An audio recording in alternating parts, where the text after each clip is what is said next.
शुक्रिया जनाब स्पीकर। बिस्मिल्लाहिर्रहमानिर्रहीम। इय्याका नअबुदु व इय्याका नस्तईन। ये चंद लोग जो बस्ती में सबसे अच्छे हैं, ये चंद लोग जो बस्ती में सबसे अच्छे हैं, इन्हीं का हाथ है मुझे बुरा बनाने में।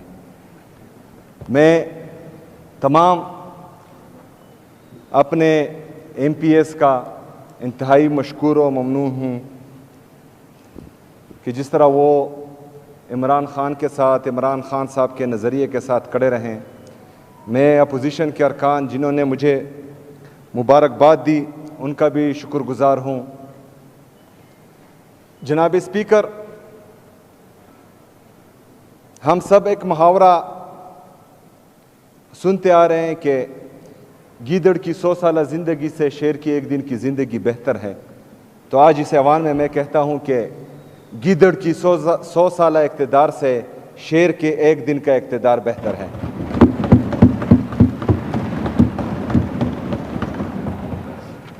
इंशाअल्लाह जितना भी इक़्तिदार रहेगा, ख़ुसूसी तौर पर खैबर पख्तूनख्वा के अवाम के लिए रहेगा, उनके उमंगों पर पूरा उतरने के लिए रहेगा। और मैं इस अवाम को गवाह बनाकर कहता हूँ, अपने अल्लाह ताला से वादा करता हूँ कि इंशाअल्लाह ताला अपनी अवाम का सर झुकने नहीं दूंगा इंशाअल्लाह ताला। जनाब स्पीकर, मेरे लीडर के बारे में बात की गई।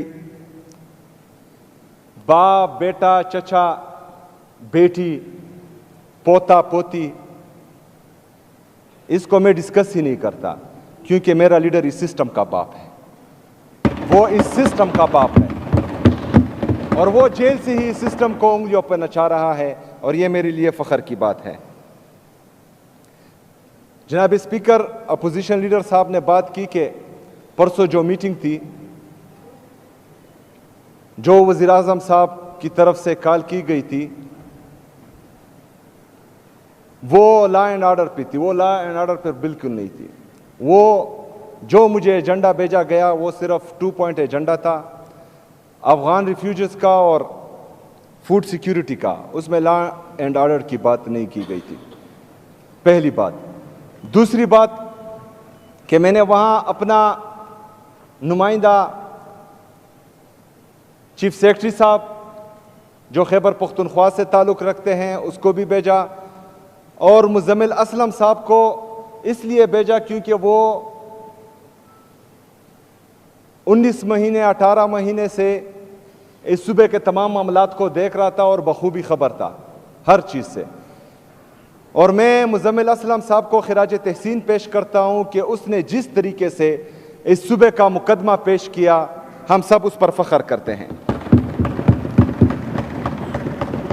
मैं अपोजिशन लीडर साहब से एक और बात भी कहता हूं कि वहां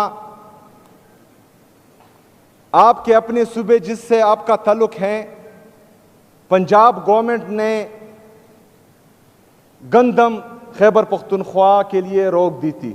वो गंदम को छोड़ रहे नहीं थे, जो आर्टिकल 151 की कुली खिलाफ वर्जी है, और वो मुकदमा हमने वहां पेश किया अल्हम्दुलिल्लाह। जनाब स्पीकर, उस गंदम की बंदिश की वजह से मेरे खैबर पख्तूनख्वा के अवाम महंगाई देख रहे हैं और रोटी भी उसी वजह से महंगी हो चुकी है। तो इंशाल्लाह जिस तरह वादा किया गया था, आप भी इसमें किरदार अदा करेंगे और आइन की खिलाफ वर्जी नहीं होगी और गंदम की तरसील खैबर पख्तूनख्वा को मुसलसल होती रहेगी। जनाब स्पीकर, अफगान रिफ्यूजीज का जो मामला है उस पर हमारा स्टांस क्लियर है। जब मेरे कायद, मेरे लीडर जनाब इमरान खान साहब वज़ीर आज़म थे, तो उस वक्त मुज़ाकरात से बात यहाँ तक पहुँच चुकी थी कि मतलब जो लोग हमारे साथ यहाँ 40-45 साल से रह रहे हैं, तो उनके लिए जो है पाकिस्तानी नेशनलिटी की बात भी हो रही थी। लेकिन बहरहाल जो अभी नेशनल पॉलिसी बनी है कि हम अफगान रिफ्यूजीज़ को वापस भेज रहे हैं, तो हमारा मुद्दा क्लियर है। हमारा स्टांस क्लियर है इसमें कि जो लोग यहाँ पर 40-45 साल से रह रहे हैं तो इनको हम जो है बाइज्जत और बावकार तरीके से रुखसत करेंगे, इज्जत और एहतराम के साथ, क्योंकि नेशनल पॉलिसी है जिसको हमें मानना पड़ेगा। तो उस पर हमारा मुद्दा वहाँ पर बाकायदा पेश किया गया कि जो बॉर्डर पर उनके साथ बदतमीज़ी की जाती है तो बराए मेहरबानी वहाँ पर बदतमीज़ी भी ना की जाए। जो मुख्तलिफ इदारे वहाँ पर हैं और वो हर एक जो है हर एक इदारा उनकी वहाँ पर उनके लिए टेंशन्स क्रिएट करते हैं, तो वो टेंशन्स भी क्रिएट ना हो और वन विंडो ऑपरेशन हो और जो एग्जिट पॉइंट्स है वो ज़्यादा किए जाएं, जिस पर जो है वज़ीर आज़म साहब और बाकी लोग जो वहाँ थे वो एग्री हो चुके हैं अल्हम्दुलिल्लाह। रातों रात एक नोटिफिकेशन वफाकी हुकूमत की तरफ से निकाला गया कि जितने भी अफगान रिफ्यूजीज के कैंप्स थे उनको ख़त्म किया गया। बाकी सूबे में 10-11 थे, लेकिन सिर्फ खैबर पख्तूनख्वा में ये 43 कैंप्स थे।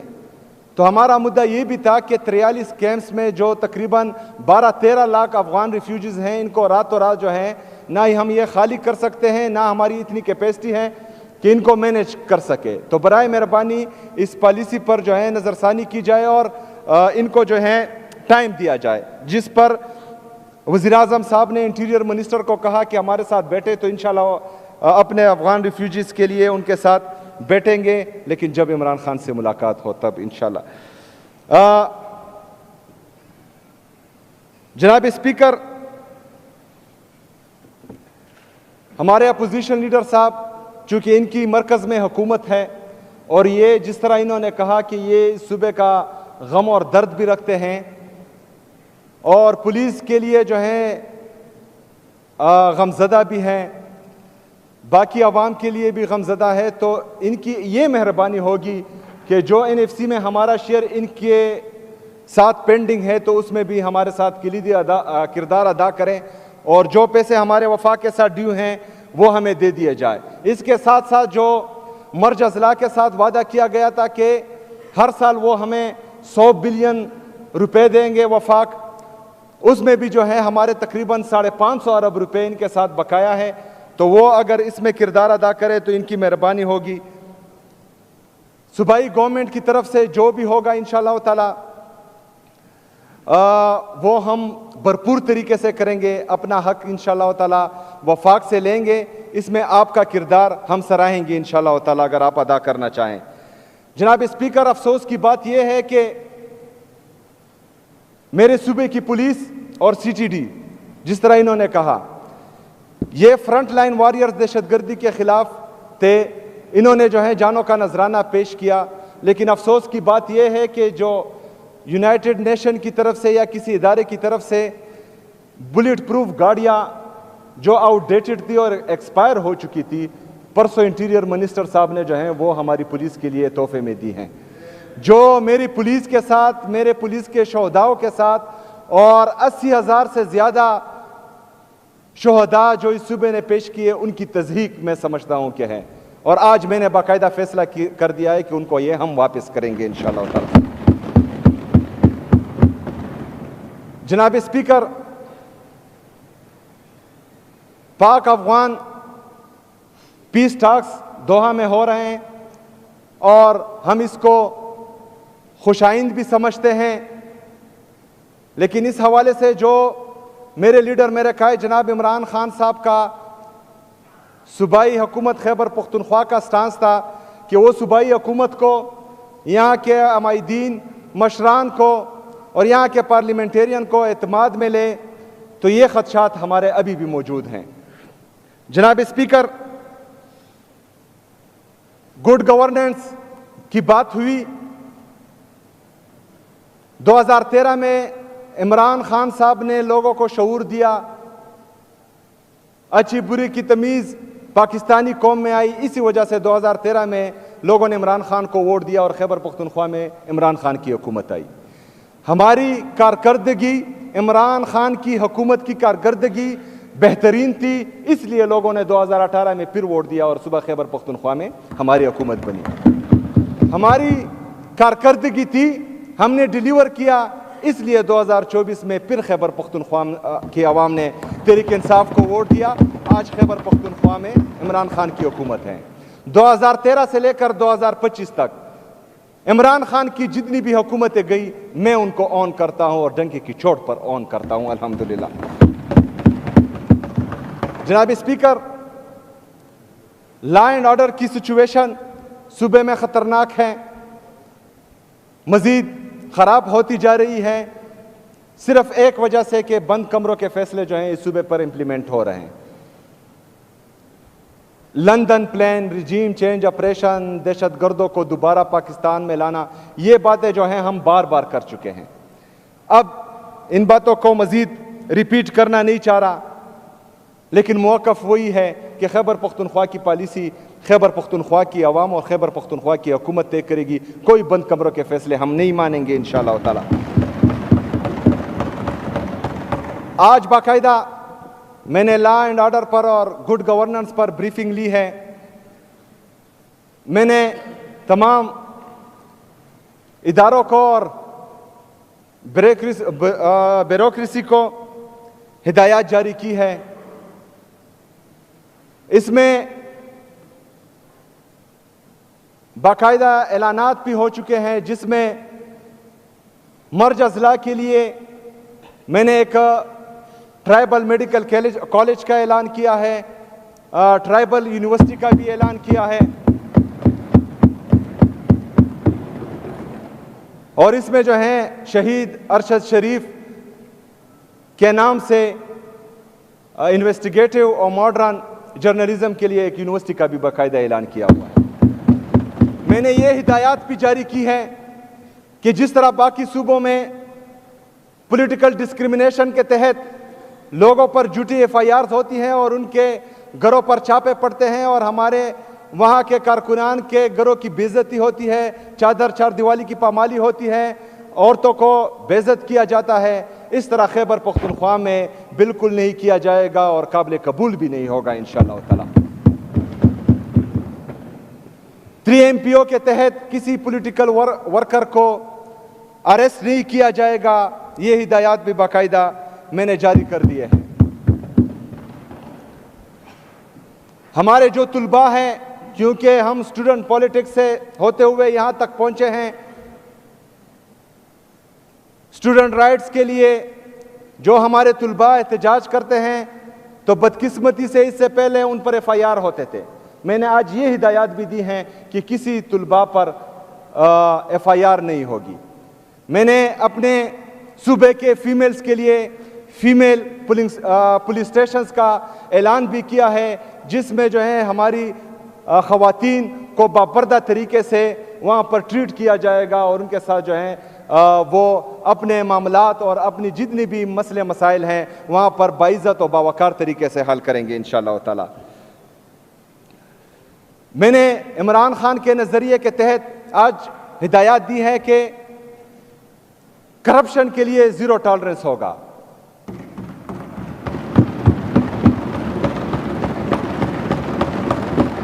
और मैं अपने खैबर पख्तूनख्वा के अवाम को, पाकिस्तान की अवाम को ये बावर दिलाना चाहता हूं कि इंशाअल्लाह ताला इसको मैं इंप्लीमेंट करके दिखाऊंगा इंशाअल्लाह ताला। मेरिट और ट्रांसपेरेंसी जो इमरान खान का विजन है, उसके मुताबिक इंशाअल्लाह ताला सारी चीज़ें होंगी। पोस्टिंग और ट्रांसफ़र के लिए मेरिट और ट्रांसपेरेंसी के तहत इंशाअल्लाह ताला बाकायदा जो है पॉलिसी तैयार की जाएगी, जिसमें इस चीज़ का बाकायदा एहसास होगा। एहसास प्रोग्राम्स जो इमरान खान का विजन था, मेरे लीडर मेरे कायद में एहसास बहुत है अपनी कौम का, इस मुल्क का।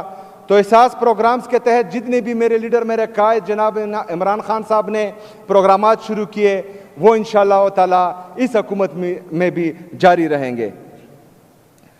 बिलियन ट्री सुनामी जो मेरे लीडर मेरे कायद जनाब इमरान खान साहब का विजन था, इंशाअल्लाह ताला उसको आगे बढ़ाते हुए न्यू बिलियन ट्री सुनामी का इफ्तिताह इंशाल्लाह हम जल्द करेंगे इंशाल्लाह ताला।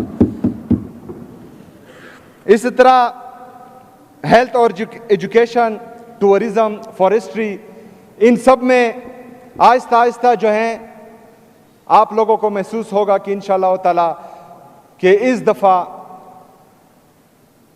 It will be not business as usual. इस दफ़ा जो है इंशाल्लाह ताला आप लोगों को तब्दीली हकीकी मानों में नजर आएगी इंशाल्लाह ताला। जनाब स्पीकर, अब मैं आता हूं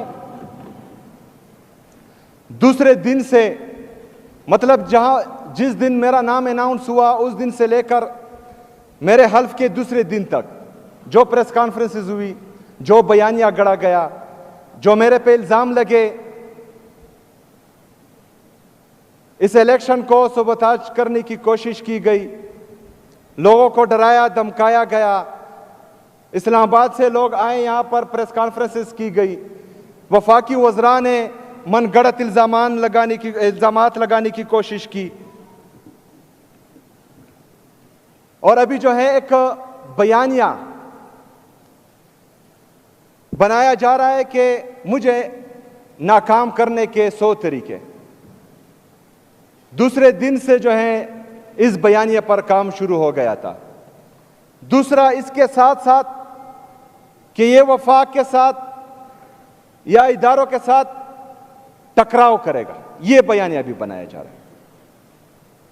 अगर आईन और कानून की बात करना टकराव है तो है, मैं आईन और कानून की बात करूंगा और डंके की चोट में करूंगा। अगर अपने लीडर, अपने कायद जनाब इमरान खान साहब से मिलने की बात मैं करता हूं, क्योंकि उसकी वजह से मैं आज इस सीट पर बैठा हूं, उसकी वजह से आज अल्हम्दुलिल्लाह मैं वज़ीर आला बना हूं अल्लाह के फजल और करम से। उससे मिलने के लिए मैं बाकी चीजों का बाइकाट करता हूं। अगर ये टकराव है तो मैं बार बार करूंगा ये बात। अगर अपने लोगों की बात करना, इस सूबे की बात करना, इस सूबे की आवाम के लिए अमन चाहना, इस सूबे की आवाम के लिए तरक्की खुशहाली चाहना टकराव है तो ये बात तो मैं करूंगा, डंके की चोट पे करूंगा। अगर किसी को तकलीफ है तो 1000 बार सही, मैं तो ये करूंगा। जनाब स्पीकर, चूंकि हुकूमत कैबिनेट होती है और मेरी कैबिनेट इसी वजह से पेंडिंग है कि मुझे अपने लीडर, अपने कायद जनाब इमरान खान से मिलने नहीं दिया जा रहा। इसके लिए जितनी भी कानूनी रास्ते थे मैंने अपनाए हैं। मैंने पंजाब और फेडरल गवर्नमेंट को लेटर भी लिखा है, मैंने चीफ जस्टिस ऑफ पाकिस्तान को लेटर लिखा है, मैंने इस्लामाबाद हाई कोर्ट में पटिशन भी दायर की है जिसकी सुनवाई इंशाल्लाह जुमेरात को एक दफ़ा फिर होगी। आज थी जुमेरात का वक्त मिला है। जितने भी कानूनी तरीक़ेकार हैं वो मैं आजमा रहा हूँ। मैं यहाँ पर अपोजिशन के जितने पार्टियाँ हैं इन सब से भी कहता हूँ, क्योंकि मैंने किसी और के पास नहीं जाना, मैं जमहूरी बंदा हूँ, मैंने जमहूरियत पर जो है यकीन रखना है और मैं जमहूरी तरीके से अपने लीडर, अपने कायद से मिलूंगा। अगर फ़र्ज़ करें फिर भी मुझे मिलना नहीं दिया जाता तो मैं अपने अवाम के पास जाऊंगा और अपना मुकदमा अपने अवाम के सामने रखूंगा इंशाअल्लाह ताला, और वो फिर जो है मेरा अवाम मेरा इंसाफ करेगी इंशाअल्लाह ताला। इसी ज़िम्मे में जुम्मे को इंशाअल्लाह ताला मैं चारसदा की अवाम के पास जा रहा हूँ, वहाँ अपना मुकदमा रखूंगा। 25 अक्टूबर को खैबर के अवाम के पास जा रहा हूँ, अमन जरगे में अपना मुकदमा उनके सामने रखूंगा। इतवार के दिन इंशाअल्लाह ताला मैं करक जा रहा हूँ, करक के अवाम के सामने अपना मुकदमा रखूंगा और आगे का अमल इंशाअल्लाह ताला करक में दूंगा। बहुत शुक्रिया, बहुत मेहरबानी। वमा अलैना इल्लल बलाग।